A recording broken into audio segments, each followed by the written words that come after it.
morning, everybody.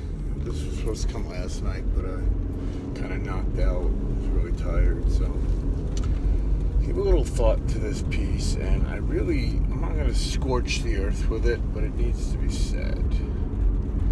Okay, so I'm going to start with the kidnapping, beating, torture video thing in Chicago.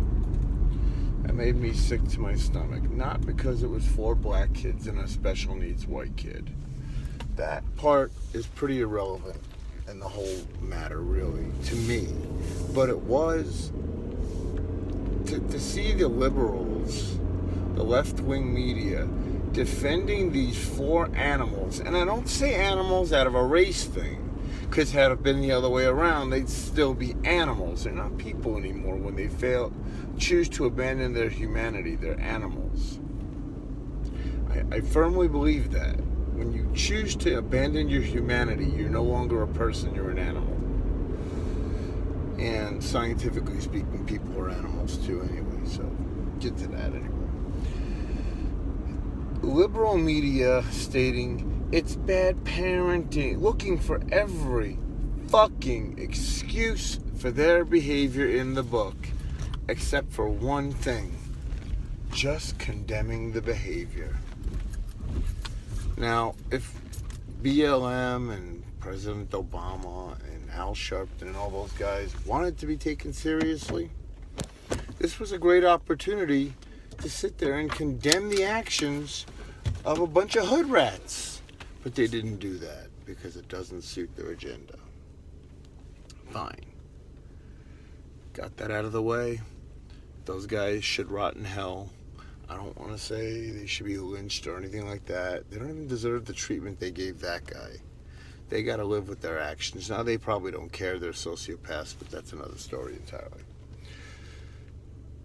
In less than 2 weeks, Donald Trump becomes the president of the United States of America.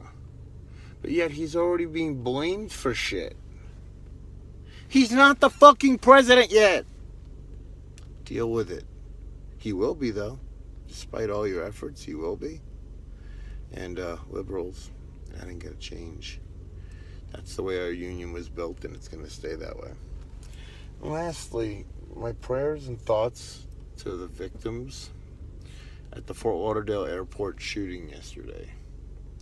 Now, it turns out that this particular individual was, there's a lot of mixed up stories out there right now, so we don't really know what the deal is with him. If he was a Muslim, if he was Hispanic, there's a lot of mixed up stories, but what I do know is the guy was on the FBI watch list for 2 weeks. We don't know if the firearm he used was legally obtained or not, but again, he was on the FBI fucking watch list. How does he get a gun? Wait, do gun laws not work? Why don't shit like that happen at gun shows? How come it happens at gun-free zones?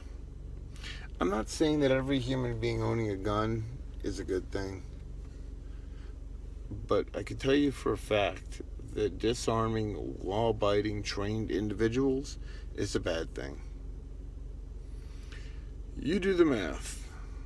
Tell me the last gun-friendly zone that got shot up. I'll wait.